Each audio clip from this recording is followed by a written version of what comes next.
Okay, we're going to describe the nozzle valve speed regulators. So this is coming from the pump. When we go to fill, there's a plunger in here that's going to pull up.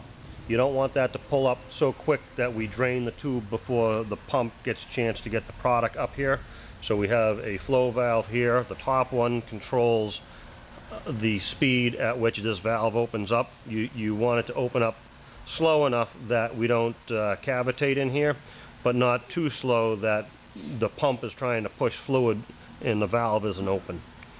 On the back side of it, when you're done filling, this regulator on the bottom of the nozzle valve cylinder would control the speed at which we close this valve, and we don't want to close it so quickly that we actually push fluid back down the nozzle, so we regulate that flow with this one as well.